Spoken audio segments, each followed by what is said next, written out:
Bonjour et bienvenue sur Montréal Boulevard, le podcast qui donne la parole aux personnes à l'origine d'initiatives positives qui créent le Montréal d'aujourd'hui et de demain.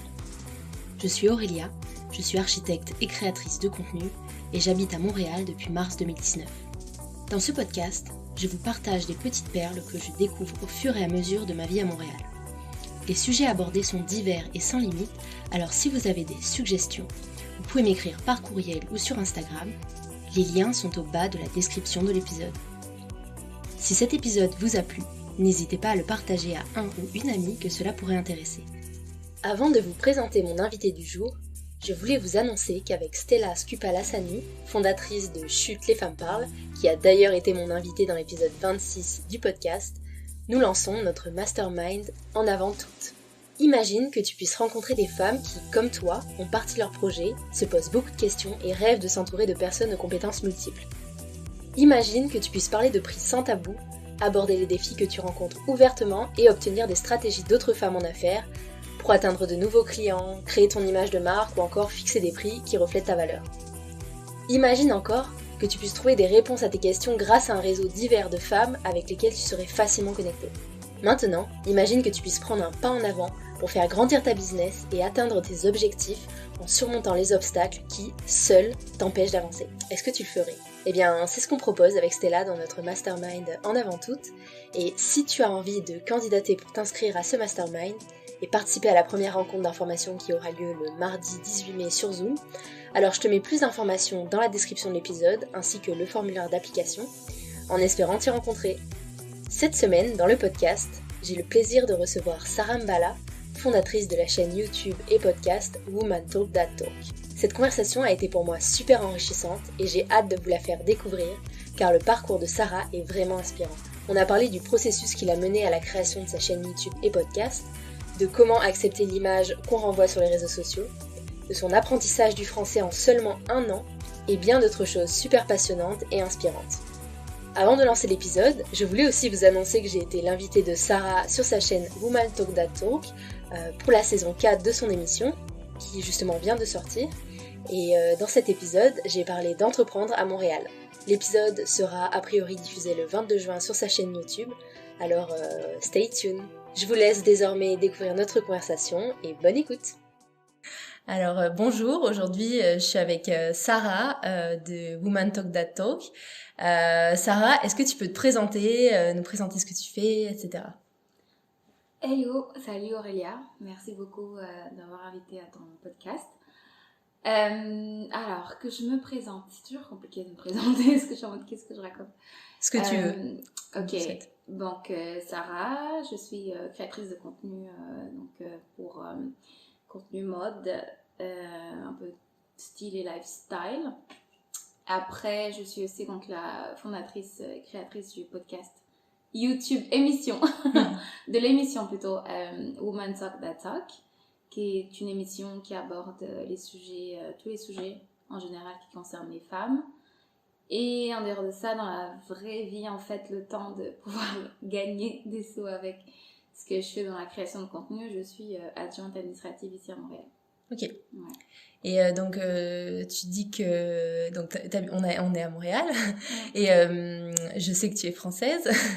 Est-ce que tu peux nous dire un petit peu d'où tu viens, pourquoi tu es venue à Montréal, qu'est-ce qui t'a fait choisir Montréal, etc. Ouais, bien sûr. Alors déjà je suis angolaise, Okay. donc mes origines, pour commencer par là, je suis angolaise-congolaise. Et après oui, je suis française, donc j'ai vécu en France à partir de l'âge de 15 ans. Jusqu'à mes 20 quelques. Et ensuite, je suis venue à Montréal parce qu'en fait, j'avais l'impression que j'avais un peu fait le tour en France, que j'avais envie de casser la routine. Au niveau du travail, il n'y avait pas grand-chose à ce moment-là. Je n'étais pas épanouie. Puis j'avais rien qui me retenait. Enfin, il y a la famille, bien sûr, qu'on aime beaucoup. Mais personnellement, en fait, j'étais plus trop... Je me sentais un peu coincée. Je me suis dit, tiens, là, ton contrat vient de se terminer, c'est le moment ou jamais. Donc, j'avais en fait, je savais que mon contrat dans lequel j'étais allait se terminer dans tant de temps et que ça n'allait pas être renouvelé. Donc, du coup, j'ai commencé à déjà entamer mes démarches pour venir au Canada, donc PVT, ça a été super rapide pour avoir mon PVT et tout. Et après, voilà, je suis à Montréal, ça fait déjà depuis 2 ans, je vais sur ma 3e année là. Ok. Ouais. Et en France, t'as étudié en France du coup, c'est ça? Ouais, bah j'ai fait du coup le collège, la dernière partie du collège, parce que je suis arrivée, j'avais déjà 15 ans. Et je me souviens que je parlais pas du tout français en fait. Et que c'était le moment du brevet. On m'avait proposé, bah écoute, est-ce que tu veux rester, non, passer au lycée comme ça sans avoir ton brevet. C'était à l'époque le brevet, moi je voulais l'avoir et tout ça. Et donc, j'ai choisi de redoubler en fait. Et donc, du coup, j'ai refait l'année de 3e. Et ouais, donc j'ai fait du lycée jusqu'à BTS et puis travailler. Ouais, donc total, ça fait peut-être 12-13 ans avant de venir à Montréal. Ouais. Mais c'est fou, comment, enfin, moi ça m'intéresse de savoir comment t'as appris le français et tout, parce que je sais que c'est une langue hyper difficile à apprendre. Oh, oui. Est-ce que t'avais déjà commencé à l'apprendre avant de venir? Non. Comment, ça a été quoi le processus? Ah, bah en fait, moi je parlais portugais parce qu'en Angola c'est une ancienne colonie portugaise, hein, donc on parle portugais à l'école et tout ça. Et donc c'était ma langue maternelle. Après je parlais aussi lingala parce que mon père est congolais. Et quand je suis arrivée en France, je suis arrivée au collège, donc je ne comprenais rien. Ouais. Je n'avais pris aucun cours, rien. Mais bizarrement, je pense que quand on est jeune, on a cette facilité en fait d'apprendre les langues. Et le fait d'échanger avec les gens, on avait 2 heures supplémentaires par semaine en plus des cours en français. Donc c'est-à-dire que je m'en souviens, ma prof, Madame Potter, je m'en souviendrai toujours, et elle nous faisait lire, c'était Cyrano de Bergerac, je pense, au collège, et je comprenais rien, mais rien, et malgré ça quand même, il fallait que j'essaye de... Elle me disait accroche-toi, genre fais ce que tu peux faire et tout. Je les dictais, mais c'était l'horreur, tu vois. Mais je pense que à force d'échanger, j'avais très rapidement fait ami avec certaines filles, et ça s'est bien passé en fait. C'est à force de parler. Je pense qu'au bout d'1 an, moi je passais mon brevet au bout d'1 an avec mention, et Wow. ouais. Ouais, c'est hyper impressionnant. Ouais. Parce que aujourd'hui, on soupçonnerait pas que c'est pas une de tes langues maternelles, quoi. Ouais. C'est fou, parce que t'as un accent français avec des petites teintes J'ai québécois. un petit accent voilà. québécois. Voilà. C'est pas tant québécois. Je pense que c'est un mélange de tout. En fait, je pense que le fait que je parle portugais aussi, parfois, il y a ce petit côté un peu chanté. Mais je pense que ça vient un peu de portugais. Oui, Quand je parle, tu vois, vous verrez au fur et à mesure de la discussion que de temps en temps, tu t'entends quand même, il y a un accent. Mais c'est vrai que j'essaie de camoufler ça comme je peux. Et tu continues à pratiquer le portugais, j'imagine, avec tes parents? Au quotidien, Au ouais. quotidien, ouais. Avec mes frères et sœurs, les plus jeunes, ils ne parlent pas du tout parce qu'ils ont grandi là, ils sont venus très jeunes. Et, mais sinon, ouais, avec des amis, télé, des séries et tout. Okay. Puis mon compte aussi, sur mon compte Sarambala, la moitié de mes abonnés sont portugais. Okay. Portugais, Portugal, Angola, Brésil.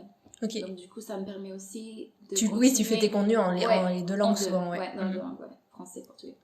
Et Lingala, est-ce que tu continues à le pratiquer ou... Le Lingala, c'est Lingala? Lingala, ouais, okay. C'est une langue nationale du Congo. Ouais, je parle moins bien que le portugais par exemple, parce que le portugais c'est à l'école et tout ça, donc c'est ma première langue. Mais je parle, j'échange et je communique, et ouais, bah je l'écoute plus en chanson, mais je pratique, ouais, aussi, non, mais si, quand même, ouais. En fait, je pense que ton cerveau doit être déjà formaté à plein de langues différentes. Parce que tu parles aussi anglais, j'imagine. Espagnol. Espagnol comme une langue maternelle ou comme à l'école tu l'as appris, ouais. Comme à l'école, mais bien. Ouais, en même temps avec le portugais et le français, sur ça. C'est l'espagnol après, c'est la suite logique. C'est un peu ce qui m'a sauvé pour l'espagnol et le portugais, ouais. Ah ouais, wow, c'est hyper impressionnant. Et justement, alors, t'as dit que t'avais créé ta chaîne, ton émission Woman Talk That Talk, donc qui est disponible sur YouTube et sur les chaînes de podcast. Est-ce que tu peux nous parler un petit peu de comment ça t'est venu, comment t'as commencé, etc. Ah là là, comment ça a commencé? j'essaie de résumer ça parce que c'est long. En fait, moi, je suis quelqu'un, j'aime parler, mais j'ai toujours eu honte, tu vois. Premièrement, parce que, en fait, j'ai toujours été créative dans les créations de contenu, depuis même longtemps avant que ça s'appelle création de contenu. J'ai toujours fait des vidéos sur Internet, de danse, à l'époque, quand j'étais au collège, lycée. J'avais toujours honte, donc c'est-à-dire que je postais, et genre 24 heures après, je supprimais. Okay. Parce que dès que quelqu'un que je connaissais voyait la vidéo, j'étais en mode, oh mon Dieu, non, la honte, la honte, la honte. Donc j'ai enlevé. Et donc au début, j'avais une chaîne YouTube qui s'appelait, mon nom, Sarah Bala. C'était une chaîne de beauté. Et je l'avais fait parce que... Et je l'avais fait en portugais. Ok. Parce que je ne voulais absolument pas que les gens de mon entourage en France découvrent que je m'étais lancée sur YouTube, tu vois.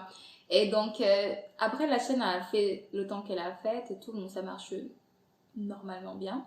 Mais arrivé à un moment, en fait, je n'arrivais plus à trouver des idées, tu sais, pour créer du contenu en beauté. Genre maquillage et tout. Au bout d'un moment, j'étais arrivée à la limite de ce que je pouvais proposer. J'avais juste plus envie. Ouais. Et moi, je suis quelqu'un, je m'ennuie très vite des choses. J'avais juste plus envie.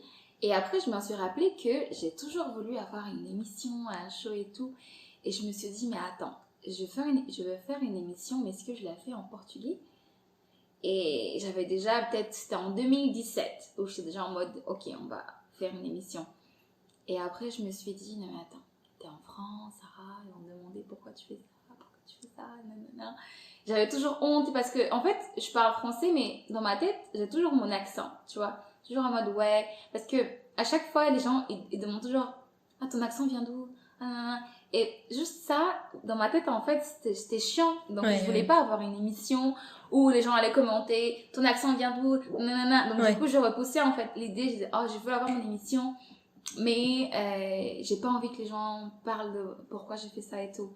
Mais puis à un moment donné, en fait, l'idée revenait tout le temps. Tu sais, quand l'idée revient tout le temps, tu dis, bah, Sarah, faut le faire. Et quand j'étais en France, j'ai fait un petit essai. Donc, j'ai demandé à 2 copines. Je leur ai dit, ah, ça te dirait qu'on parle de ça? Donc, on a fait 2 épisodes en 2017 où on parlait de mariage, l'envie de se marier et tout ça. Et puis, il y avait une autre sur les mamans, l'accouchement, quand t'es mère, comment rester féminine et tout ça. Puis elles avaient plutôt bien aimé. J'avais bien aimé leur retour en mode, ouais, je me suis bien sentie, c'était bien et tout. Et c'est resté comme ça. Tu vois, c'est bon. L'idée de l'émission, elle n'était pas là. C'était juste en mode, de temps en temps, je vais inviter des gens sur ma chaîne et on va parler de ça. Et après, quand je suis arrivée à Montréal, d'un coup comme ça, genre l'idée m'est venue, surtout dû au fait que je me suis dit, en fait, nous les femmes, la plupart des choses, enfin, je m'étais fait la réflexion que la plupart des choses que j'ai apprises dans ma vie en tant que femme, j'ai appris avec des femmes. Et c'est pas genre des femmes, ma mère ou mes tantes. C'est souvent les copines qui t'apprennent, genre même, je sais pas pour toi, mais des trucs, la vie sexuelle et tout, t'en parles pas forcément à ta mère ou à tes petites sœurs. Non, mais c'est tu vois, t'es en mode, c'est entre copines, tu vas dire, ouais, t'as fait quoi? Oui, ou alors des contenus que tu regardes à l'externe. Ouais, c'est ça. Mais avant, c'était plutôt des copines qui vont dire, ah, tu sais, il faut faire ça, non, mais ça comme ça, non, moi j'ai fait ça. Et du coup, et je me suis dit, c'est ça que je veux apporter au show. Genre, on va parler des sujets sans tabou. Ouais. Parce qu'on est tout le temps en mode, ouais, non, mais ça se dit pas, tu fais pas ça à haute voix et tout. Et moi, ça m'agaçait en fait. Des sujets super importants et on était en mode, non, mais ça se dit pas, tu dis ça en cachette et tout entre nous.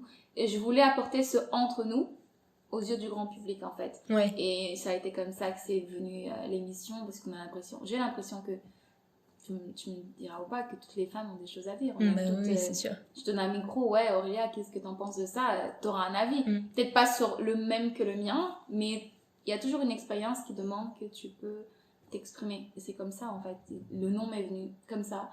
Et le nom vient de la chanson de Rihanna, je sais pas si tu connais. C'est Talk That Talk. Talk That Talk to Me avec Jay-Z. Ah oui, je vois, oui, ok. 13 ou 11, je sais plus. Ouais. Et le nom est venu de ça. Et je regardais aussi une émission que j'adore, c'est The Red Table Talk de Jada Pinkett Smith.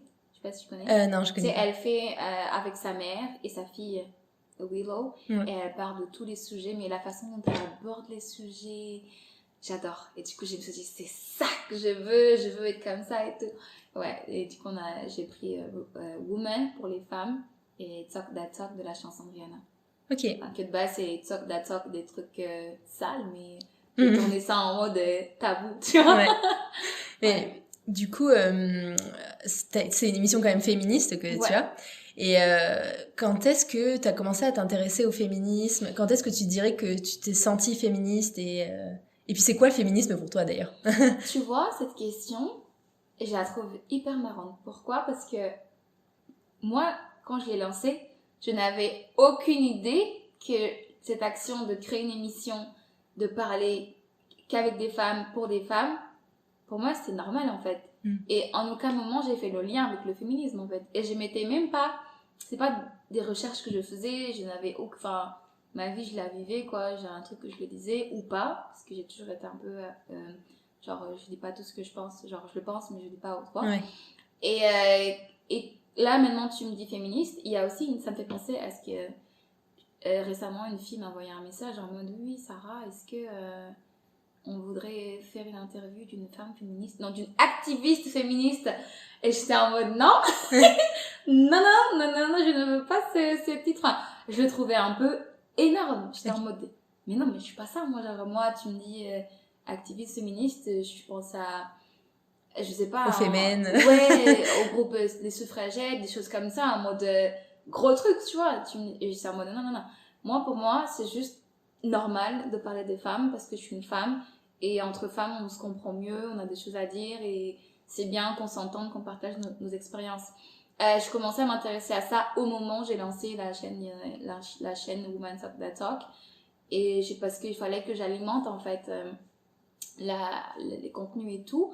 Et c'est en créant, en parlant des sujets comme, ouais, j'en ai marre qu'on parle de je sais pas, on avait commencé à parler de quoi au début, genre du corps, de la vulve et tout. Je mettais vraiment des images genre trash, je me disais comme ça, t'es folle. Et les gens étaient comme ça, t'es vraiment folle et tout. Et genre quand je parlais des sextoys et tout, les gens étaient en mode mais non, mais Sarah, parce que de base, j'étais pas quelqu'un qui dirait ce genre de choses. Moi, je suis toujours la fille toute calme, toute sage, je dis pas le sexe, non, pas pour le mariage.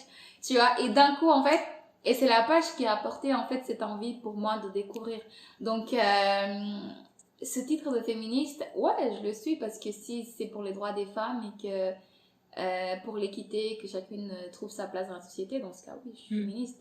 Mais et après, je trouve que chacun il a sa définition du mot féministe. Ouais. Je pense que le féminisme, en tout cas pour moi, c'est vraiment la recherche de l'égalité entre les hommes et les femmes. C'est pas les femmes veulent écraser les hommes et veulent être meilleures. Ouais. C'est pas du tout ça. Et c'est aussi dans la recherche d'un meilleur équilibre aussi du côté des hommes, qu'il y ait moins cette masculinité toxique entre guillemets, qu'il y ait moins ces injonctions aux hommes d'être viril, etc., de pas pleurer, de pas montrer ses émotions, etc. En fait, pour moi, c'est vraiment une balance qui à la fois évidemment doit permettre de rattraper le retard qu'il y a entre les femmes et les hommes, que ce soit au niveau salarial, au niveau social, etc.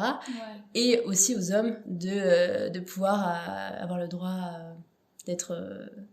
d'avoir des attributs qu'on qualifierait de féminins, entre guillemets, qui sont dans l'imaginaire collectif. Non, c'est vrai. Moi, tu vois, je ne dirais pas égalité, parce que pour moi, il y a des attributs que la femme a, l'homme n'aura jamais, et que l'homme a, la femme n'aura jamais, en fait. Est-ce que moi, c'est parce que c'est mon fan, Viviane. Moi, je pense pas que l'homme, il va être égal à la femme, dans le sens, physiquement, tu vois, force et trucs. Moi, je dirais plutôt, c'est une question d'équité, de complémentarité. Mais par contre, si on fait les mêmes choses dans le milieu du professionnel, dans le milieu social, tout ça, il ne faut pas non plus qu'il y ait quelqu'un qui soit supérieur à l'autre. Il faut reconnaître les valeurs de chacun à niveau égal, en fait.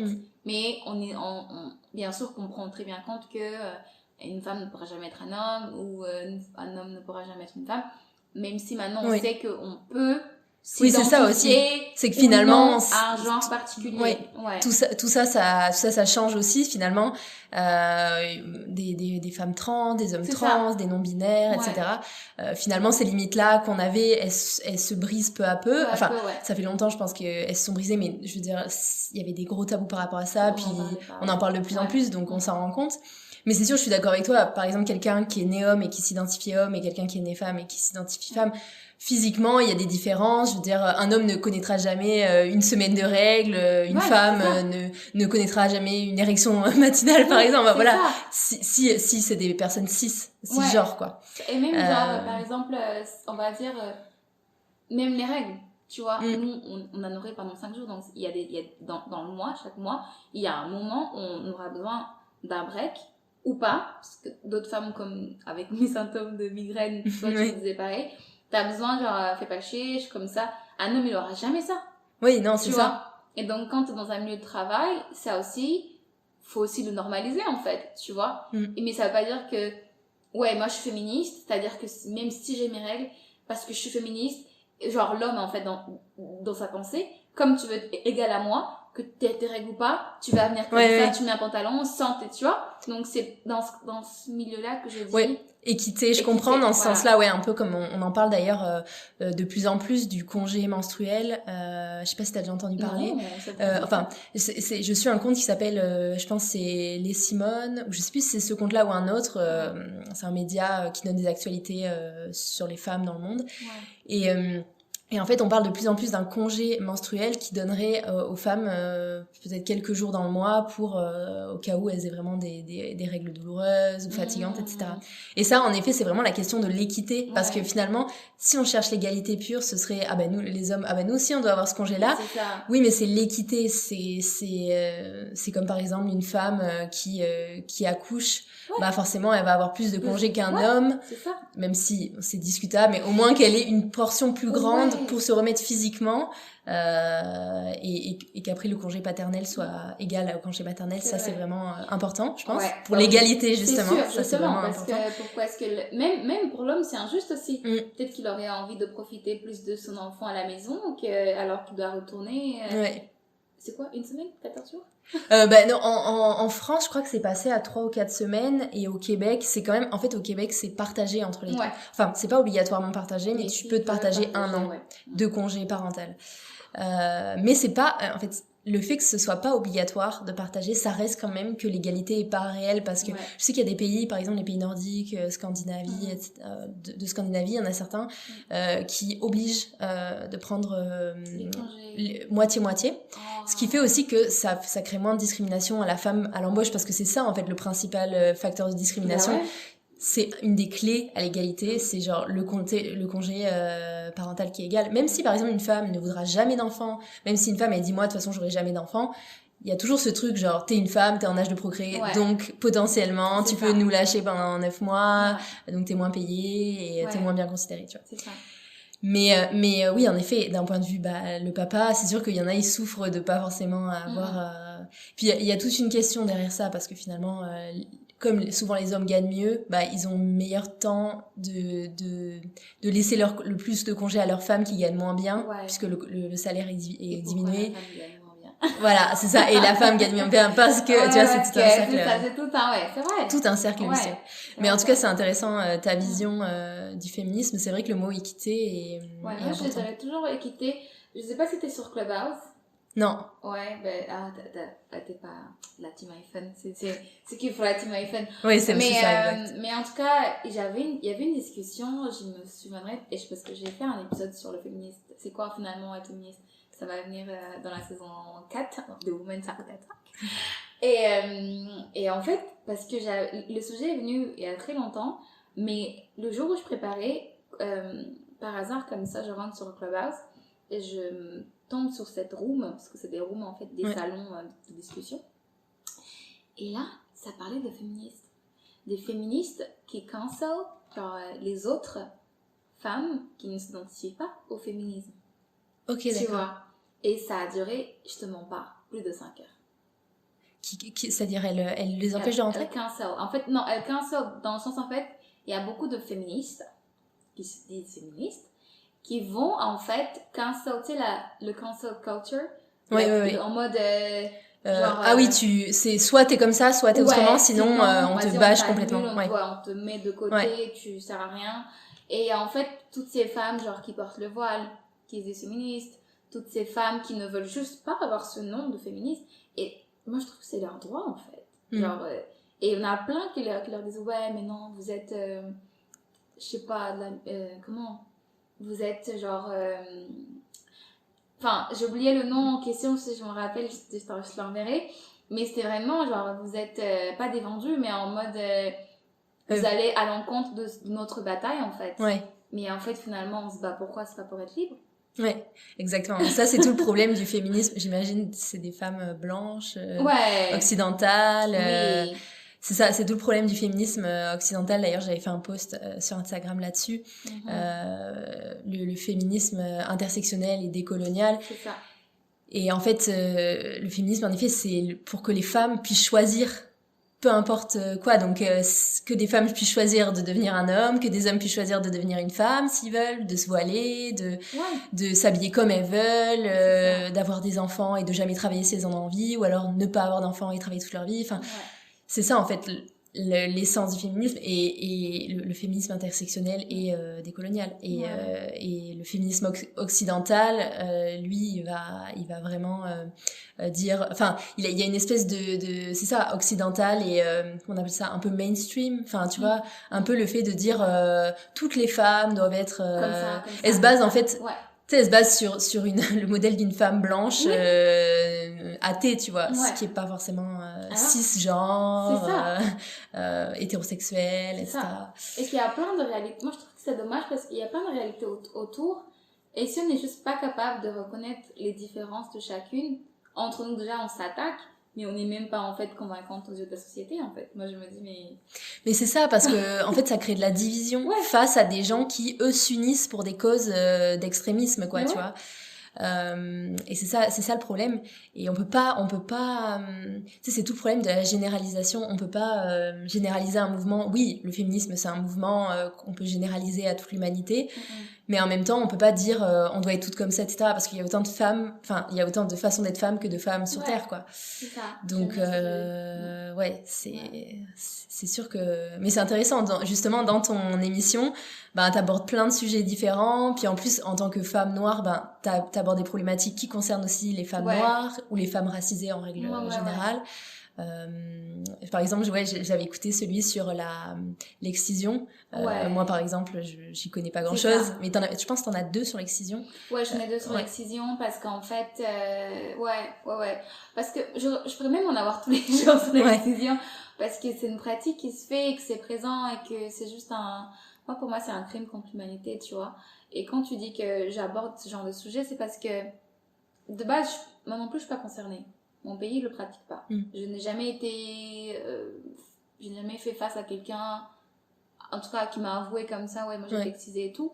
Mais pour moi, juste le fait d'être femme et me dire, mais c'est tellement horrible ce qui se passe. Mais je veux pas non plus prétendre que je connais. Tu vois, parce que je suis noire, je suis africaine, que je veux savoir. Non, je vais aller demander aux gens qui sont concernés. Et après, on va parler. Et pour moi, c'est important même si je ne suis pas concernée, d'aller quand même aborder le sujet, de dire aux gens c'est quoi, parce que c'est comme une plateforme qui peut aussi servir aux autres femmes en fait, de s'identifier. Et si je fais quelque chose qui n'est seulement qu'à mon image, c'est quoi l'intérêt en fait? Oui, je comprends. Tu vois, c'est ça que j'essaie de ramener un peu tout le monde, mais tu noteras que la plupart des femmes qui viennent sont quand même des femmes, enfin la majorité c'est que ça reste des femmes de couleur, parce que on n'a pas assez d'espace non plus pour s'exprimer, pour dire nos vérités. Donc, si je peux aussi les pousser un peu sans être arrogante ou quoi, tu vois, en toute humilité, d'essayer quand même d'apporter tous ces sujets-là. La plateforme est pour l'instant, parce qu'on va aller loin, comme on dit, on vise loin, tu vois. Mais c'est un petit espace quand même. Si 2 personnes comme toi, tu as entendu le sujet. Là récemment, il y a une femme blanche du coup qui m'a écrit, j'ai pas encore répondu, qui m'a écrit en fait, qui m'a dit j'ai écouté cet épisode sur le privilège blanc et j'aimerais savoir comment est-ce que je peux donner mon don. Genre, comment est-ce que je peux donner de mes privilèges aux personnes de couleur, tu vois. La question, elle est intéressante, mais moi, du coup, je me dis, attends, c'est une bonne question, ça. Qu'est-ce que je vais répondre à ça, tu vois. Parce que... Et après, tu dis, ouais, je suis contente que ça a touché quelqu'un. Moi, de mon côté, j'essaie d'apporter une réponse bien construite avec des références, des choses comme ça. Parce que tu peux pas venir donner ton privilège comme un don, genre, vas-y, je fais une donation de privilège, ça n'existe pas, tu vois. Mais tu sais que ça passe par l'éducation, ça passe par s'intéresser, juste être éveillé autour de toi, à ce qui se passe, des choses comme ça. Mais t'as quelqu'un qui le voit, qui l'écoute et qui m'écrit, pour moi, c'est déjà tu vois, je me dis, ouais, tu vois, on est en train de se diriger vers la bonne direction, en fait. Donc, ouais. Ouais, bah c'est super intéressant. C'est vraiment le but de toutes nos plateformes, de créer de la diversité et puis justement, en fait, même tu dis, il y a beaucoup de femmes de couleur noire dans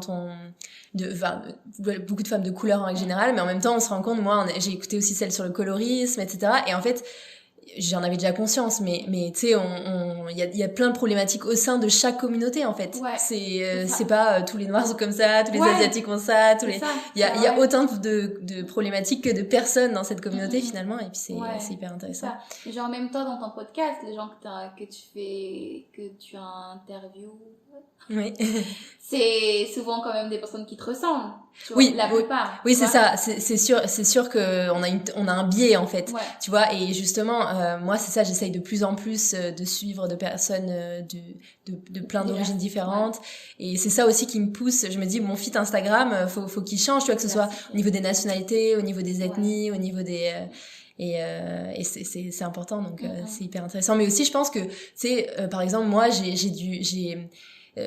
me disais tu sais, j'ai peur d'aborder certains sujets parce que j'ai peur de faire des gaffes entre guillemets, et en même temps tu te dis non, je pense que les personnes, elles ont envie de parler de ce sujet-là. On a toujours peur, tu sais, de toucher des sujets, mais en tout cas c'est hyper intéressant. Et comment tu choisis les sujets que tu abordes? Est-ce que c'est, par exemple, tu lis des trucs et tu dis ah ouais, je vais aborder ça, et est-ce que tu as une liste de sujets et tu les fais au fur et à mesure, ou est-ce que c'est plutôt spontané? C'est un peu tout. Ouais. Ouais, c'est un peu tout. C'est-à-dire que j'ai une liste que j'ai fait depuis 2017 en plus, avec plein de sujets. À chaque fois, j'y rajoute des trucs derrière. Mais quand je veux faire les saisons, tu me crois que je les regarde jamais. Parce que... je sais pas pourquoi. Parce que j'ai toujours... l'actualité, en fait. Moi, c'est l'actualité. Genre, la saison 3, je n'avais pas du tout prévu de parler que des... la plupart des sujets, quand même, ça concernait la femme noire.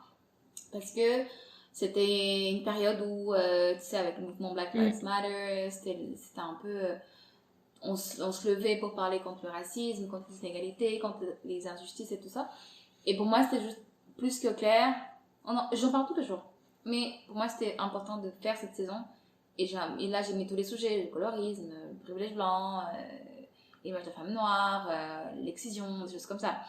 Et là, cette saison, j'étais en mode, ok, on va parler de diversité, en fait. On va essayer d'apporter différents profils sur des sujets différents. Et c'est vraiment, genre, au quotidien, je vois des articles passer sur mon feed ou sur les infos. Enfin, ça dépend vraiment. Ça dépend. Ouais, c'est un peu tout. Ou parfois, même moi, c'est un sujet que j'ai envie de savoir, une curiosité personnelle.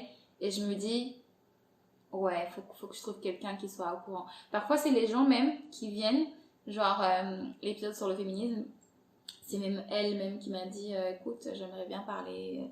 Enfin, elle m'a donné une liste de sujets. Du coup, elle a dit, ouais, on va partir sur ça. Et un autre épisode qui sera sur le Daddy Issues, c'est l'absence paternelle, des choses comme ça. Elle aussi m'a dit, écoute, ouais, j'aimerais parler de ça, est-ce que... Non.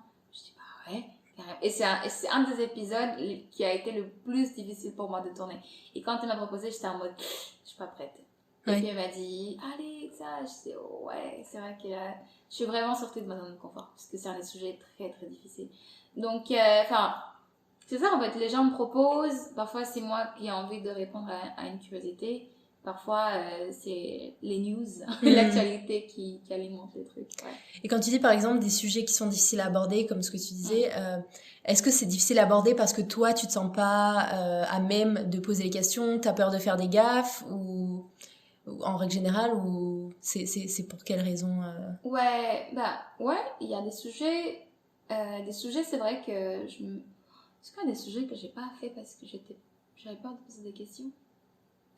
Ouais, je pense que ou de la réaction est-ce que c'est lié à la réaction de parfois c'est la ton réaction auditoire de l'auditoire, mais parfois non, j'ai pas encore été confrontée à un Ok. sujet où je suis en mode, quoique si, il y a la violence conjugale en ce moment, c'est très Ouais, ça on a en parle doublé beaucoup. ici Ouais. à Montréal, et je veux absolument interviewer une des représentantes de la Maison des femmes du Ouais. Québec. Et à chaque fois, je suis en mode, vas-y, j'y veux. Parce que j'ai peur, je l'avoue, j'ai peur de passer. Pourtant, j'ai une plateforme qui est solide, tu vois. Mais j'ai peur qu'elles me disent, mais ton émission, ouais, je veux moi la présidente de cette association, je vais vraiment donner une entrevue. Ah, t'as peur de ça? Ok, parce que moi, j'aurais... Pour ça, ok, oui. c'est intéressant. Ouais, ça, je suis en mode... En fait, je sais pas pourquoi je me mets dans une place où... Parce qu'elle passe quand même sur la presse, Radio-Canada, des choses comme ça. Je me dis, mais est-ce qu'elle va vraiment vouloir venir, genre, chez moi? Des choses comme ça. Ok. Ça, c'est une autre peur. Mais l'autre... Et pourtant, j'ai vraiment envie d'en apprendre, savoir qu'est-ce qui cause, avoir un avis de pro, tu vois, parce que je peux pas venir... Voilà, et je peux pas aborder ce sujet-là avec n'importe qui. Il faut que ce soit quelqu'un qui connaît son sujet parce que c'est super important. Ça part des femmes et d'un sujet grave. Ouais. Donc, c'est ça aussi qui me met un peu la pression. Mais l'autre, pour cet épisode-là sur le daddy issues, c'est plutôt moi-même. Okay. C'est-à-dire que c'est un sujet difficile à aborder, expérience personnelle, digestion des émotions, des choses comme ça. Parce que, tu sais, quand ça vient te chercher, c'est compliqué. Par exemple, si j'aurais fait un épisode sur l'excision, que j'avais été excisée, peut-être que ça aurait été difficile pour moi d'en parler en mode le monde va savoir.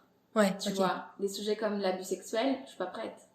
Tu vois, je peux en parler sur mon plateforme, mais si jamais quelqu'un me dit ouais Sarah, on va faire un épisode sur ça, sur l'abus sexuel, tout ça, est-ce que tu veux parler de ça? Je suis pas prête.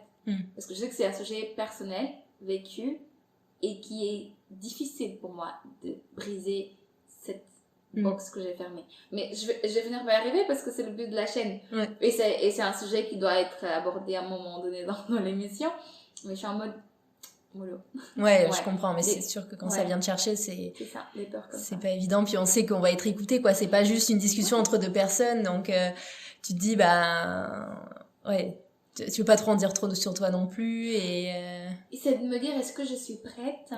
Parce que je sais qu'une fois que je l'aurai posé dehors, il y a ma famille qui va l'entendre, et les gens qui n'étaient pas au courant, et les questions derrière, et tout ça. Sometimes it's just... je suis pas prête. Je comprends. Et quand c'est comme ça... Mais je sais que j'ai travaillé, je sais que trop tôt ou tard, ça va être un épisode qui va être abordé et tout. Mais ouais, des sujets comme ça où t'es en mode... Mais je comprends toutes les créatrices de contenu que je suis qui parlent justement de sujets tu sais hashtag MeToo, hashtag MeTooInceste, etc. Je suis genre waouh, c'est hyper courageux, c'est hyper important que des gens en parlent, mais c'est hyper courageux quoi, parce que quand tu sais que tout le monde te regarde, surtout quand t'es super suivi, tu sais que toute ta famille va te regarder, etc. Et toi, est-ce que justement ta famille suit ta chaîne? Oui. Ma mère regarde mes épisodes. Et justement pour ça aussi qu'il y a des sujets où je me dis, mon Dieu, dès que je vais le sortir, elle va être la première à l'entendre. Parce que mes sœurs, elles ont un rituel, c'est que elles mettent à la télé en fait à la maison et tout le monde regarde en même temps. Tu vois? Et là je me dis, déjà j'avais fait un épisode sur la confiance en soi, je disais que le fait qu'elle était partie et que moi j'étais restée très jeune à me débrouiller avec mes frères et sœurs et que le manque de confiance, elle a découvert, ça c'est quelque chose que je ne lui ai jamais dit, elle l'a appris comme ça pendant qu'elle regardait Elle m'en a pas parlé, mais je sais qu'elle a bien reçu le message. Ouais, mais ça peut être aussi un moyen de faire passer des messages. Ouais, allez sur YouTube, j'ai sorti une vidéo pour vous. C'est ça. Et ce qui est fou, tu vois, sur, je te parlais d'abus sexuels, inceste et tout ça. Et une fois, j'étais en mode, si jamais j'en parle et tout, elle m'a dit, ça peut t'aider à aller mieux, bah écoute. Ta maman? Ouais, ma mère fait ça. Bah écoute, c'est cool au moins qu'il y ait ce... Si jamais tu te sens qu'il faut que tu le dises pour aller... Parce que c'est un processus aussi de guérir, tu vois. Et puis elle me dit, bah ouais, si jamais tu sens qu'il faut le dire, bah je suis derrière toi. C'est important ça. Ouais. Et même genre, si tu veux, genre, elle pourrait être avec moi, un truc comme ça. Et j'étais en mode, ouais, non, vas-y, reste dans ton coin. Mais t'es en mode, ouais, je suis assise. Là-dessus, vraiment, non. Elle est pas. Juste des choses, genre, quand je parle de sexe et tout, elle aime pas trop. Elle est en mode, non, tu parles de sexe sur internet. Ouais, bah c'est difficile aussi pour nos parents de nous voir parler de sexe. En plus, c'est des générations qui, nous, tu sais, on brise le tabou, mais ça reste quand même tabou globalement, tu sais, je veux dire. C'est ça. Ouais. C'est que à chaque fois, elle est en mode. Elle m'en parle, on peut être en mode. Je ne m'en pas. Je sais pas. C'est ça. Et c'est quoi ton image, c'est quoi ton rapport à ton image face à la caméra? Parce que je sais que c'est quelque chose, tu sais, on en a parlé la dernière fois, moi, c'est déjà faire entendre ma voix, c'était quelque chose, je me disais, waouh, je vais exposer ma voix au jugement de tout le monde. Mais alors toi, il y a encore plus, il y a l'image, en plus tu crées beaucoup de contenu sur les réseaux, t'es très présente, donc c'est quoi ton rapport? Comment t'as fait pour devenir à l'aise comme ça et... C'est simple, je m'adore. Non, je rigole. La grosse blague. Comment je fais? Franchement, c'est un travail, hein, c'est de la pratique. Si je te montre mes premières vidéos d'il y a quelques années, tu vas dire, hein, quoi? Mais une chose qui est vraie, j'ai toujours aimé créer, j'ai toujours aimé faire des vidéos. Ça, c'est une vérité. J'ai toujours, même quand j'avais honte de poster, c'était plutôt la honte qu'on me voit. Mais moi-même, ça va. Okay. La seule chose que je n'aimais pas trop, c'est de m'entendre. D'accord. Genre ma voix, je l'aime, j'aime pas l'entendre. Genre, ça fait un peu genre la petite fille, des choses comme ça. Et je suis en mode, c'est qui ça? Donc ça a été compliqué à faire la paix avec ça. Et après, en fait, je pense que je pense pas, hein. Genre, je pense que c'est parce que je pense pas à moi quand je fais la vidéo. Je suis pas en mode, les gens vont voir que, je sais pas, j'ai des cicatrices, que j'ai pas le bon angle, des choses. Bon, bien sûr que maintenant je le connais un peu à force de le faire, mais je pense que j'y pense pas en fait. Okay. Au début, j'avais peur de parler parce que j'avais mon accent, mes insécurités, tout ça, manque de confiance, genre puissance 36 000 fois. Mais je pense qu'à force de faire, en fait, je me posais pas de questions. C'est-à-dire que quand j'ai commencé à faire des trucs des tutos de beauté et tout, je les faisais et tout, mais c'était en mode tout le monde fait ça, donc du coup je vais faire comme tout le monde.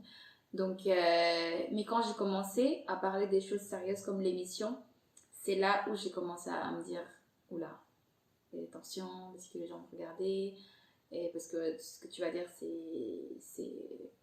voilà, ça peut être mal perçu, mal compris et tout. Mais sinon, mon image en moi, l'image comme ça, je pense que je pense pas à moi. Je pense que je me suis jamais posé la question en mode non, c'est ça, arrête de mentir.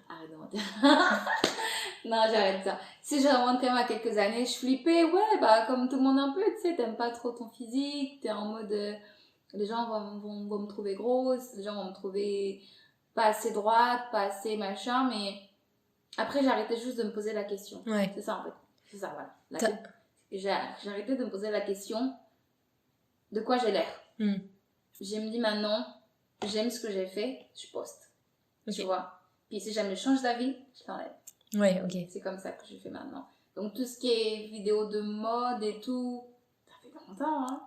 Donc au bout d'un moment, je me suis habituée, tu vois. Et maintenant, j'ai plus confiance en me disant, ce que j'ai fait, c'est bien, tu vois. Avant, j'étais en mode, mais un tel a fait ça comme ça, on a fait ça comme ça, du coup, moi, c'est pas bien, j'ai pas assez de vêtements, j'ai pas assez de ça, c'est pas assez cool, c'est pas assez éclairé, c'est pas assez machin.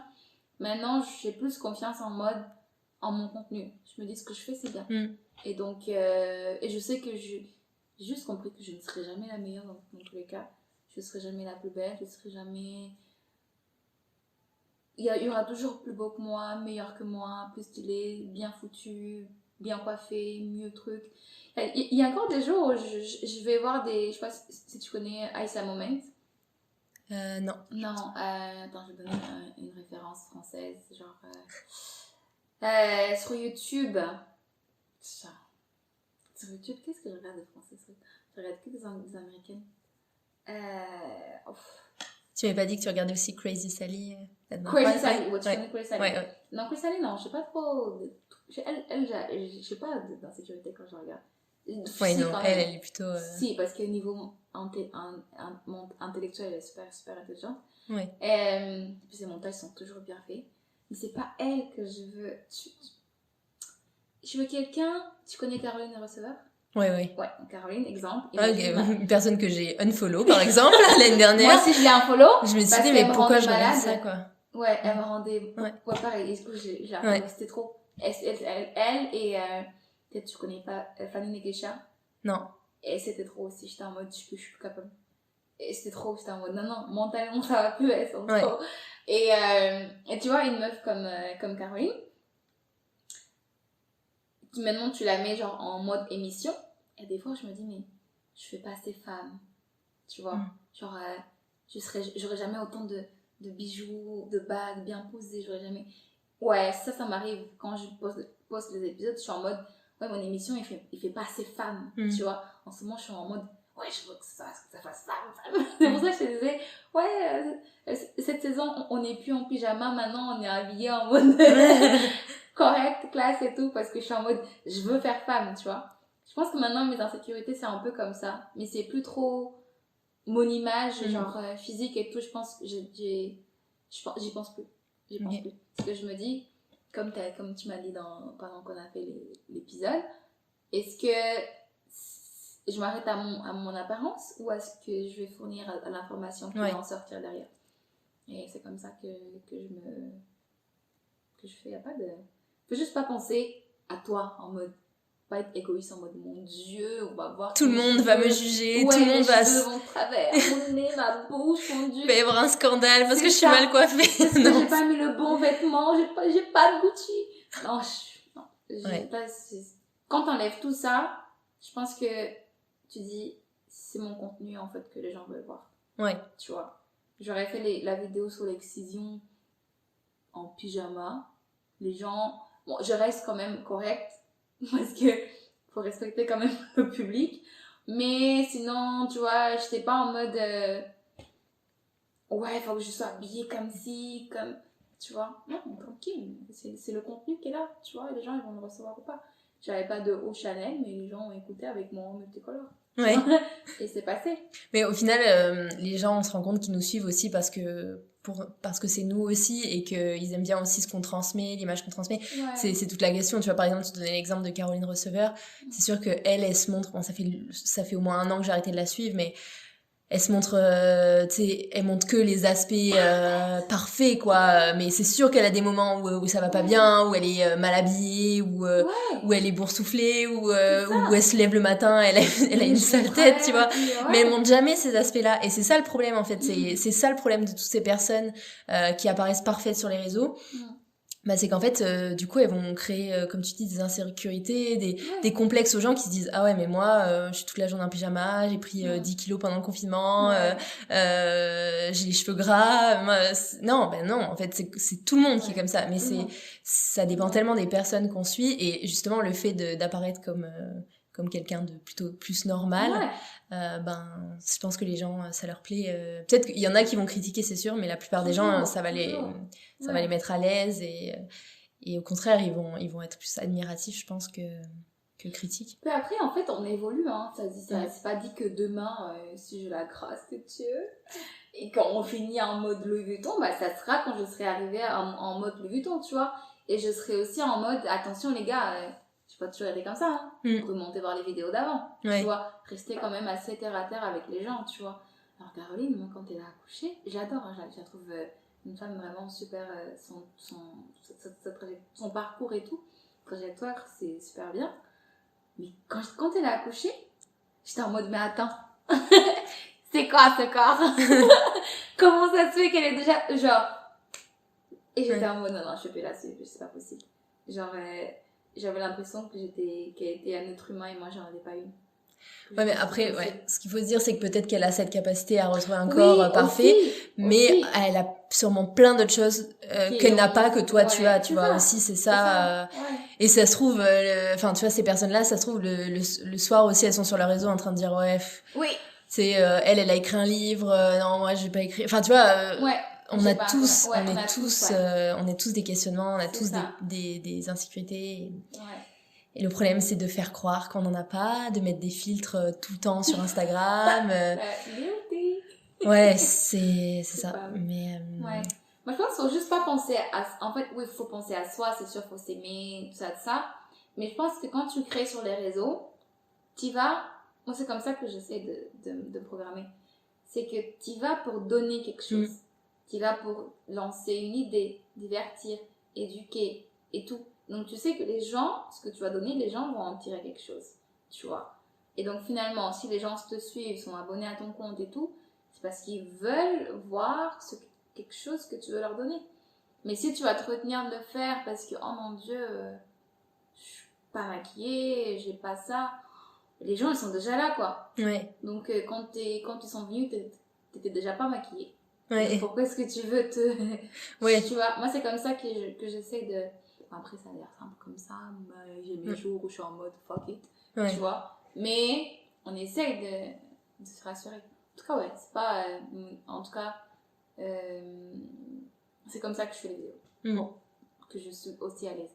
Et puis, il n'y a pas de secret, c'est la pratique. Ouais. Plus tu fais, plus tu t'oublies en fait tous ces blocages, tes peurs que t'as. T'en as toujours, c'est normal, c'est ce qui te fait évoluer aussi.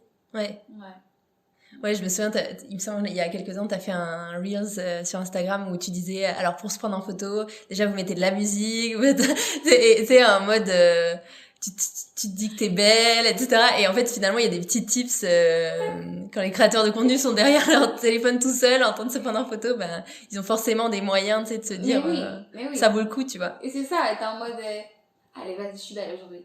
T'es moche, non, je suis belle aujourd'hui. Non, t'es moche, non, je suis belle aujourd'hui, tu vois. Tu te bats et parfois t'en fais 50 000 photos pour en avoir une bonne.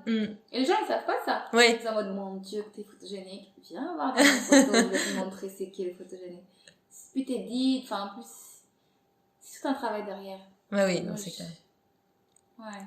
Et justement, niveau travail, comment tu t'organises? Parce que tu crées quand même beaucoup de contenu, que ce soit des vidéos, des podcasts, sur tes 2 comptes Instagram, donc Sarah Mbala, c'est ça. Et l'autre, c'est Woman Talk That Talk. C'est ça s'écrit Woman Talk That Talk. Je mettrai tous les liens, de toute façon, dans la description. Voilà, etc. Donc, ça prend quand même beaucoup de temps. Il faut avoir beaucoup d'idées. Bon, je pense que t'as pas l'air de manquer d'idées et de créativité. Mais au niveau du temps, comment tu t'organises? Parce que t'as quand même un travail 9 à 5 tous les jours. Ouais. Donc, je vais te confier un secret. Je suis très mauvaise dans mon travail. Vraiment. Ça, c'est un truc. J'espère que mes collègues vont pas entendre ça. Mais blague à part, je travaille en fait, j'essaie de planifier mes postes. Donc, c'est-à-dire que j'ai pas de vie finalement. Les week-ends, c'est les jours où je tourne. Pendant que d'autres vont aller prendre une marche, vont aller au jardin botanique. Là, je vais être chez moi en train de faire des montages. Ok. Ouais, je travaille vraiment. Et parfois, je me sens plus coupable parce que je n'enjoy pas, enfin, je profite pas vraiment des week-ends et tout. Parce que parfois, je peux rentrer le vendredi, je sors le lundi matin. Ah oui. Et j'ai fait que de la création de contenu. Ok. Tu vois, après, je suis contente en mode, ouais, j'ai pris le contenu et tout. Mais ouais, t'as pas non plus t'as pas vu du monde, quoi. Tu vois. Mais généralement, c'est ça. Je filme les week-ends. C'est là où je filme. Et j'ai mon petit carnet, en fait, où je mets, voilà, pour TikTok, je vais faire tant de vidéos. Que je les finis jamais, mais je me dis, je vais faire tant de vidéos. Pour Reels, je vais faire tant de vidéos. Ou parfois des vidéos de TikTok, je dis que ça va servir aussi pour Instagram. Et pour Woman Talk That Talk, j'ai la chance, en ce moment, elles sont très très occupées, c'est sûr, mais j'ai la chance de les avoir quand même. J'ai 4 filles qui m'aident à écrire les articles. Ok. Donc la plupart des gros articles qui font 5-10 pages, c'est des filles qui les écrivent. Elles prennent le temps. Il y a Séverine, Myriam, Oumo et... Mon Dieu, Gloria. C'est les Gloria. Et c'est elle qui écrit vraiment les gros articles. Mais on faisait des meetings aussi pour leur dire, écoute, ce mois-ci, on va écrire ton article. Et puis, tu vois. C'est des articles pour ton blog ou pour Non, pour Instagram. Ah, pour Instagram. Moi, Ah je oui. sais pas si t'as remarqué sur Woman Talk That Talk. Avant, c'était lundi, mercredi, jeudi. Lundi, mercredi, vendredi. Maintenant, je pense que c'est passé à une ou deux fois parce qu'ils sont vraiment très, très, très occupés. Et donc, je sais pas si tu vois passer des slides avec des sujets. Ouais. Et ça, comme aujourd'hui. Ouais. T'en as fait un aujourd'hui? Non, c'était pas aujourd'hui. C'était lundi. Non. C'était la culture du viol. C'était le dernier. C'est la semaine dernière. Ok. Et c'était mercredi dernier, je sais plus. Et donc, c'est elle qui rédige en fait. Ok. Donc, ça déjà, pour moi, ça me fait... C'est une grande aide, tu vois. Après, Séverine, elle fait les stories. Elle prépare les thèmes et tout. Enfin, en ce moment, elles sont très prises, donc du coup, j'ai tout repris. Mais ouais, elle m'aide beaucoup. Tu vois, déjà, à faire ça, moi, j'ai plus qu'à coordonner, en fait. Ouais, écoutez, on va écrire sur ça, vous écrivez sur quoi, puis elles vont faire. Donc, ça me dégage un peu de temps. Ce qui me prend le plus de temps, c'est quand je fais quand je suis en tournage. Ouais. Et les montages vidéo, c'est la période que je déteste. Non, j'aime beaucoup lancer des épisodes, les vidéos, la dynamique, mais c'est beaucoup de travail. Et quand c'est comme ça, vous verrez que dans Sarambala, j'ai moins de contenu. Parce que toute mon énergie, je la mets de l'autre côté, en fait. C'est-à-dire que j'essaie toujours d'avoir un équilibre, d'en proposer genre 3 minimum par semaine sur Woman Talk That Talk et 3 minimum par semaine sur Sarambala. Tu vois. Et c'est comme ça, et je les tourne le week-end. Et je me sers aussi j'essaie de planifier sur... là, je suis en train de tester l'application Later. C'est une application qui te permet de planifier tes posts en avance. Mais ce qui est chiant avec Later, c'est que tu peux pas faire les slides en fait. Tu peux faire de carrousel. Ouais, c'est ça, pas de carrousel. Tu peux juste mettre une photo, une vidéo, mais en 2021, les gens, ils n'ont pas qu'une idée, tu sais. Ils en ont plusieurs. Donc, ou sinon, il y a Planoly aussi que j'utilise pour pouvoir voir mon feed et preview. Donc, j'essaie de voir le feed, comment est-ce que je veux qu'il soit. Je me note dans mon petit carnet ou dans mon agenda. Mon agenda, c'est bon. Je note, voilà, on va faire ça. Et de ce que j'ai fait le week-end, j'arrive jamais à planifier à mon avance parce que, comme je t'ai dit, je m'ennuie vite. Donc, si je planifie à mon avance des trucs... Ouais, t'as pas la créativité de te dire spontané un petit peu, de dire ou même aussi ça permet, j'imagine, d'être en accord avec l'actualité. S'il y a un truc nouveau qui est sorti, tu dis ok, je suis pas fixée pendant je sais pas combien de temps. Ce qui s'est passé en ce moment, c'est que j'ai 2-3 articles qui se baladent dans notre Canva, parce que j'utilise Canva pour faire les visuels. Et les filles sont en mode on a écrit. Je suis en mode mais l'actualité c'est plus ça. Mais je vais les poster, tu vois, mais je suis en mode on l'a fait tellement en avance que du coup genre là l'actualité, on parle, c'est le mois d'avril, on parle de sensibilisation sur les agressions sexuelles, tu vois. Je parlais des femmes inspirantes, enfin on a des articles sur ça et je me dis non, si je pose ça maintenant je suis pas cohérente en fait. Et je repousse après je me dis non, faut que tu t'organises quand même pour les poster. Parce que c'est ce qui doit être posté, parce que les filles ont mis du travail pour le faire. Mais c'est ça aussi, quand t'anticipes trop, t'es un peu en décalage. Et parfois, je suis en mode, genre, j'ai posté ça, je veux poster ça, je l'ai préparé, puis le matin, je vais me réveiller, j'ai envie de parler d'autre chose. Et je change ce truc. Tu vois. Et ça te fait du contenu d'avance à la limite. C'est ça. Donc, c'est ça un petit peu comment je fonctionne. Il n'y a pas de ligne directe. Je me note mes idées. Quand j'ai le week-end, j'enregistre un maximum pour toujours avoir en avance, et je suis très spontanée aussi. Et est-ce que tu t'aimerais en vivre est-ce que toi ton but c'est d'en vivre, d'arrêter ton travail en parallèle et puis d'en vivre? T'as entendu quand j'ai dit que j'étais mauvaise au travail? C'est pas une blague.